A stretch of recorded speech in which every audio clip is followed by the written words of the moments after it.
Сейчас будут хорошие и добрые новости. Привет, это Артур из «Зеленых». Это наш счастливый 13-й выпуск, и мы переходим к интересным зеленым новостям этой недели.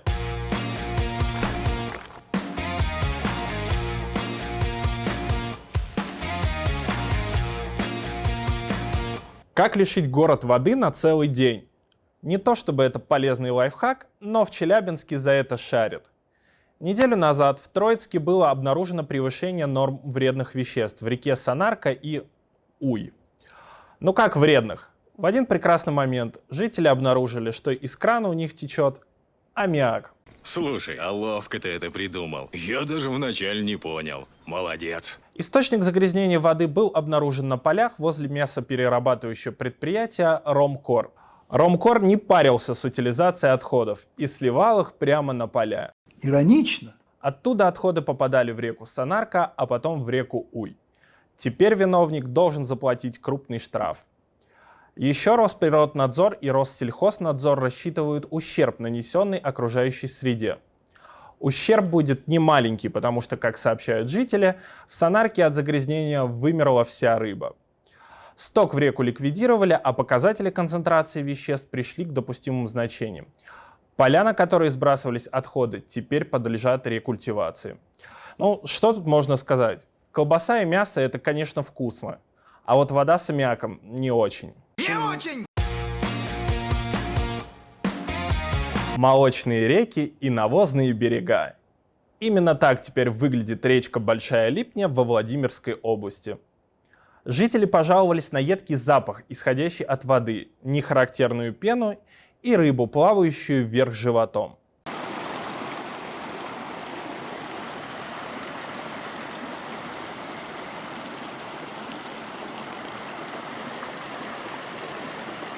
Выяснилось, что окрестные поля и вода в реке были загрязнены навозом с фермерского хозяйства Джона Каписки.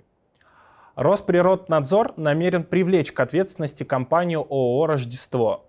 Да-да, счастливого Рождества, жители Петушинского района. Счастливого Рождества, мерзкая гадина! И с Новым годом! От фермерского хозяйства требует в кратчайшие сроки восстановить экологическую обстановку и возместить ущерб. Теперь на организацию будет наложен штраф. Его размер еще пока не определен. Предприниматель сотрудничал с властями для установления причин и масштаба ситуации. Так что надеемся, что это все же в первый и последний раз. Хватит только про гадости. Поговорим о хорошем. Единственное крупное стадо диких северных оленей на Камчатке начало возрождаться. Смотрите, какие красавцы.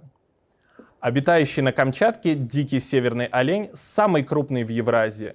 В 90-е годы прошлого века их было около 20 тысяч особей вида. К 2006 году численность сократилась до 2000.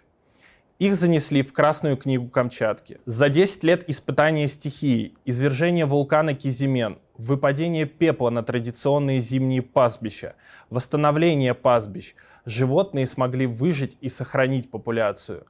С вертолета были обследованы ключевые зимние пастбища краснокнижных парнокопытных.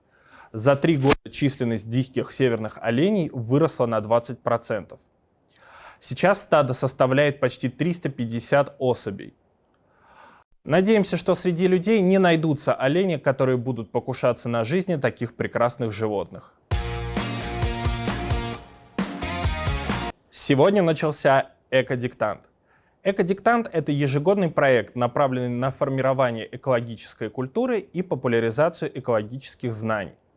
В нем могут принять участие жители всех субъектов РФ, а также лица, проживающие за рубежом и владеющие русским языком. Экодиктант проходит в онлайн-формате на портале Экодиктант.рус. Ссылочка тут. А также на офлайн-площадках. В прошлом году в акции приняло участие почти 3 миллиона человек со всего мира. На портале вы можете ознакомиться с разделом «Экознания», который будет включать в себя эко-цитаты, эко-словарь, серию видеоматериалов и перечень будущих мероприятий на экологическую тематику. Экодиктант продлится до 21 ноября 2021 года. Я тоже поучаствую в экологическом диктанте и обязательно расскажу вам о том, как это было уже в следующем выпуске. Жду с нетерпением ваши лайки, колокольчики и подписку на канал. И да пребудет с вами Мать Природа!